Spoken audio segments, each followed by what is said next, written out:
Bem-vindos ao debate. O material que a gente analisa hoje mergulha de cabeça num tema bem delicado, que é a luta masculina com a sexualidade. E o diagnóstico que ele oferece, é bem direto. Idolatria sexual. A tese é que o problema não está no desejo em si, mas em como ele é promovido a uma posição de poder central na vida de um homem. Exato. E a partir daí, surge a tensão que vai guiar a nossa conversa. Essa luta é, fundamentalmente, um problema espiritual. Uma questão de governo, de uma adoração que se desviou do alvo, uma falha em manter Deus no centro de tudo. Ou será que essa chamada idolatria é, na verdade, um sintoma, a fumaça de um incêndio muito mais profundo, alimentado por feridas emocionais não resolvidas? Eu vou defender a perspectiva de que o material trata o problema primariamente como uma quebra na ordem espiritual. É uma questão de idolatria funcional, onde o sexo, na prática, usurpa o trono do coração, um lugar que pertence a Deus. E eu vou argumentar que, embora a idolatria seja uma manifestação visível e muito real, o próprio texto nos dá pistas de que a raiz do problema é mais profunda. Ela estaria na dor do que ele chama de orfandade emocional e na busca desesperada por validação. E nesse cenário, o comportamento idólatra acaba se tornando um mecanismo de sobrevivência, sabe? E não a causa primária do problema. Ótimo, vamos começar por aí então. Para mim, o ponto principal do material não é o comportamento sexual em si, mas o excesso de significado que se atribui a ele. O texto descreve isso como uma transferência silenciosa de confiança do coração. É algo sutil. Ninguém acorda de manhã e decide: hoje o sexo será meu Deus. Mas quando ele se torna a principal fonte de estabilidade emocional, o lugar para onde você corre para se sentir bem consigo mesmo, o regulador do seu humor, aí ele assume funcionalmente o papel de alfa e ômega. E essa expressão, que a gente lê em Apocalipse, designa um governo absoluto que pertence somente a Deus. Então, só para deixar claro para quem nos ouve, a gente está falando de algo que funciona como um Deus na prática, mesmo que a pessoa não se ajoelhe para rezar para ele. É isso. Exatamente. É uma idolatria que opera na estrutura da vida, não apenas nos atos. O homem pode ir à igreja, ele pode afirmar com a boca que Deus é o Senhor, mas se os seus ciclos emocionais, seus altos e baixos, começam e terminam no desejo sexual, o senhorio de Deus foi comprometido na prática. A questão central, portanto, é de governo. É um eco do que Deus diz a Caim lá em Gênesis 4. O desejo o tentará, mas você deve dominá-lo. A instrução divina é clara.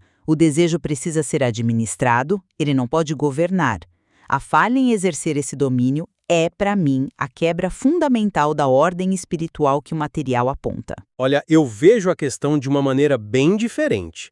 O diagnóstico de idolatria descreve o sintoma com uma precisão cirúrgica, mas eu não acredito que aponte para a doença em si.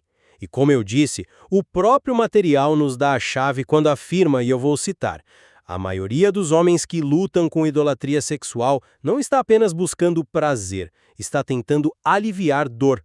Para mim, essa frase muda tudo. A raiz do problema não me parece ser uma escolha deliberada, consciente, de destronar Deus, mas sim uma tentativa desesperada de automedicação. É um jeito de lidar com feridas profundas que o texto chama de orfandade emocional, rejeição paterna, ausência de afirmação, uma insegurança que corrói a alma, sabe? Nesse cenário, o desejo sexual se torna um falso salvador simplesmente porque existe um vazio real que clama para ser preenchido. O sexo oferece uma ilusão de controle e uma validação momentânea para um homem que, no fundo, se sente um órfão no universo. Então, para mim, a idolatria não é a origem, mas a consequência trágica de uma busca por identidade e segurança que nunca foi atendida de forma legítima. O foco deveria ser a cura da ferida e não só o ajuste do comportamento. Mas essa distinção entre causa e consequência não anula a responsabilidade.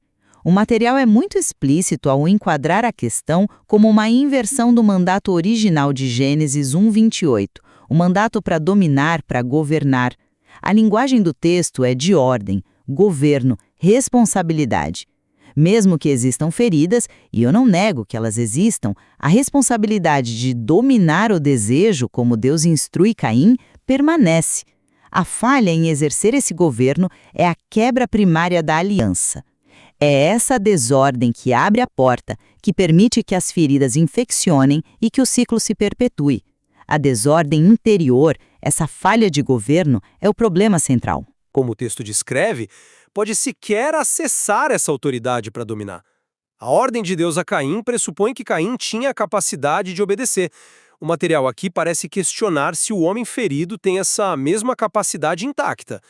Veja bem, o texto usa outra imagem poderosa de Provérbios 25. O homem sem domínio próprio é como uma cidade sem muros.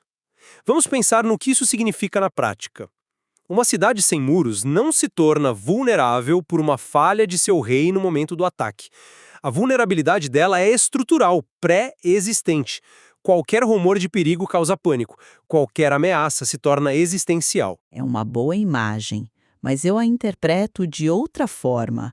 A solução para a cidade sem muros não é lamentar a ausência deles, mas começar a reconstruí-los, pedra por pedra. E essa reconstrução começa com o restabelecimento da ordem. Mas é aí que está o ponto. Pedir a um homem que é essa cidade sem muros, emocionalmente desestruturado, que simplesmente governe seus impulsos, é como gritar para o rei de uma cidade arrasada: defenda-se. Ele não tem os recursos. A capacidade de governar foi profundamente comprometida pela própria ferida que o leva a buscar refúgio no desejo. A orfandade de que a gente fala é justamente essa ausência de muros. O comportamento idólatra é a tentativa desesperada de erguer uma barricada de última hora, mesmo sabendo que ela não vai aguentar o próximo ataque. Eu entendo a lógica, mas o material nos aponta uma direção diferente para a reconstrução desses muros. Ele argumenta que a identidade masculina bíblica precede a sexualidade. Ela não é construída sobre a performance.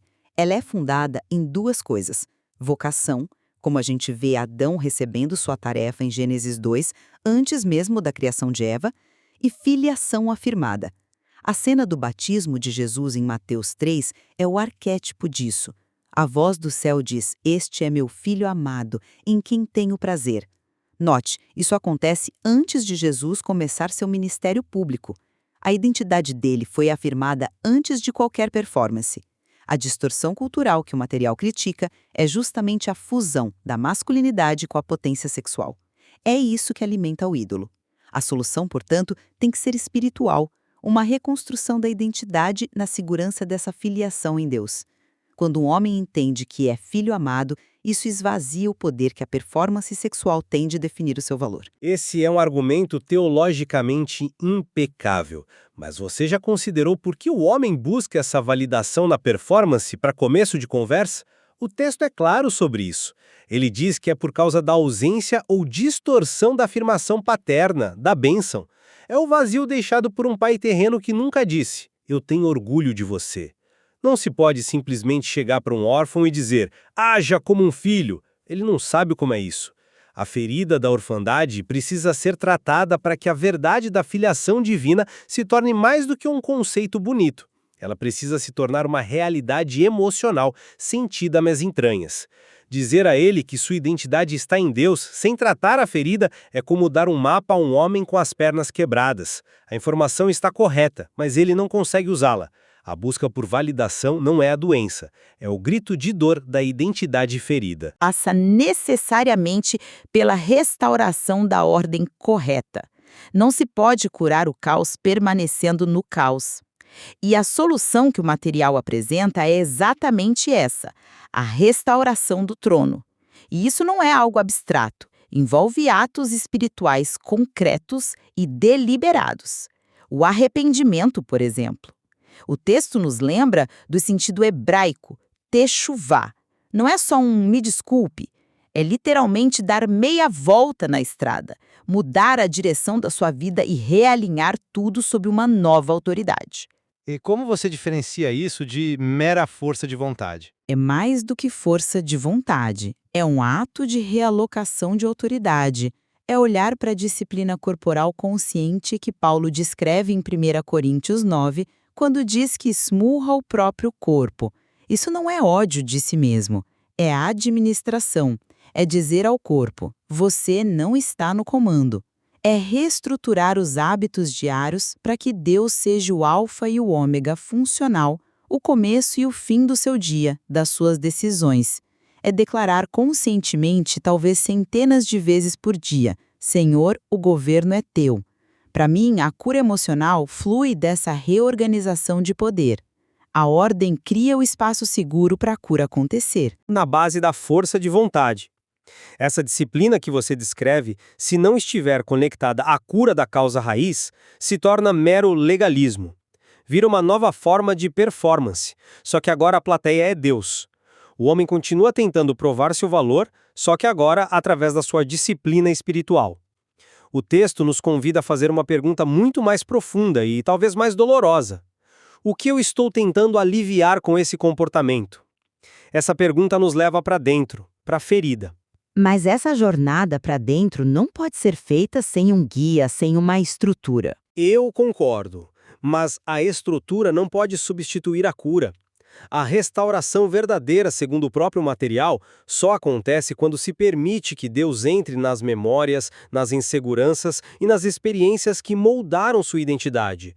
O trono do coração só pode ser ocupado de forma definitiva quando o vazio emocional que o deixou vago é preenchido pela cura, e não apenas cercado por um muro de disciplina. A disciplina é ótima para guardar um coração que já foi curado e preenchido, mas ela não consegue por si só curar um coração vazio e ferido. Tentar fazer isso é como polir os canhões de uma cidade fantasma. Ao final desta análise, eu mantenho a posição de que, embora os fatores emocionais sejam inegavelmente relevantes e precisem ser tratados, a questão fundamental que o material apresenta é de soberania e aliança. O colapso interior é uma crise de governo, é a abdicação do trono que cria o vácuo de poder que o desejo sexual tenta preencher.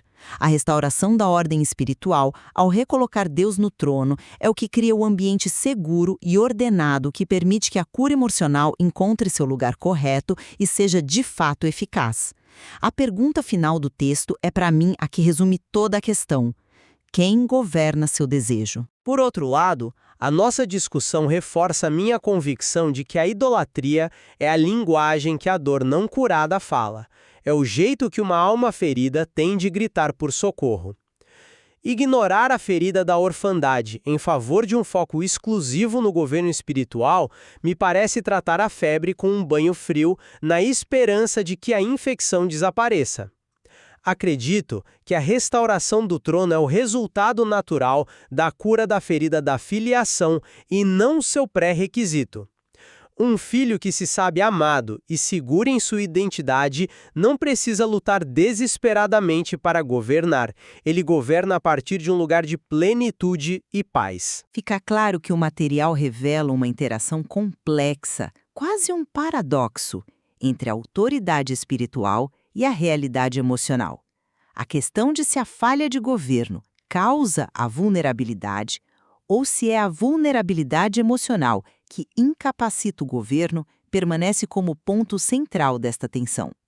Não é uma questão de ou um ou outro, mas de entender a dinâmica entre os dois. De fato, e talvez a resposta não seja a mesma para todo mundo. A análise completa dessa dinâmica exige uma reflexão contínua sobre as camadas de significado presentes neste material. Mostra que a jornada de restauração é tão complexa e tão particular quanto a própria natureza humana com a qual a gente está lidando.